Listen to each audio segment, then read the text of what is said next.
অনেক সময় আমরা যখন কোনো পিডিএফ ফাইল ফটোশপের উপরে টান দিয়ে ছেড়ে দিই তখন সেটা ফটোশপে সাপোর্ট করে না, একটা ইরর দেখায়।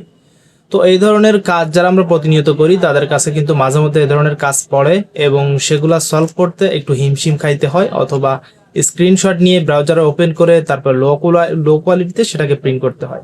তো এটা চাইলে আপনি একদম সিম্পল ভাবে এটার হাই কোয়ালিটিতেই ফটোশপে ওপেন করাতে পারেন।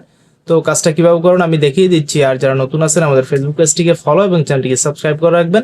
নেক্সট টাইম এই রিলেটেড আরো অনেক ভিডিও আপলোড করবো যেগুলো আপনাদের খুব কাজে লাগবে। আমরা সবার প্রথমে চলে আসলাম কম্পিউটার স্ক্রিনে এবং বর্তমানে এখানে দেখতে পাচ্ছেন আমার একটা পিডিএফ ফাইল আছে। তো এই পিডিএফ ফাইলটাকে আমি সরাসরি ফটোশপের উপরে টান দিয়ে ছেড়ে দিচ্ছি।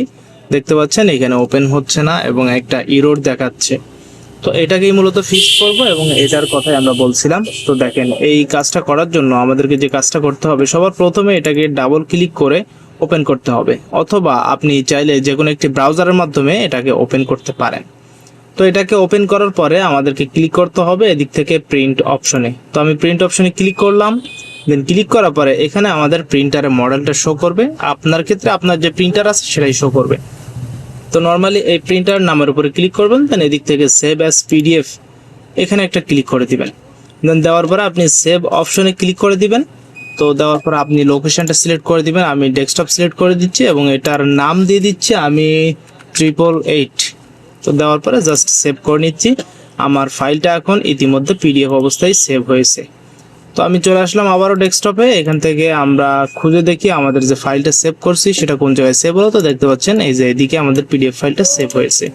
এখন আমরা সেম পিডিএফ ফাইলটা টান দিয়ে ফটোশপের উপরে ছেড়ে দিব। দেখতে পাচ্ছি খুব সহজেই কিন্তু নিয়ে নিল এবং এখানে রেজুলেশন 300 রাখা অবস্থায় আমরা যদি ওকে বাটনে ক্লিক করি তাহলে আমাদের ফাইলটা একদম সম্পূর্ণ এইচডি কোয়ালিটিতে, অর্থাৎ আমাদের যে পিডিএফ এর মেইন ফাইল ছিল সেটা যে কোয়ালিটি ছিল সেই কোয়ালিটিতেই কিন্তু আমাদের ফাইলটা ওপেন হবে এবং এখান থেকে কোনো প্রকার কোয়ালিটি লস হবে না। আমি একটু ব্যাকগ্রাউন্ডে একটা কালার আপনাদেরকে অ্যাড করে দেখাচ্ছি, তাহলে আপনারা বিষয়টা আরো ক্লিয়ার হতে পারবেন।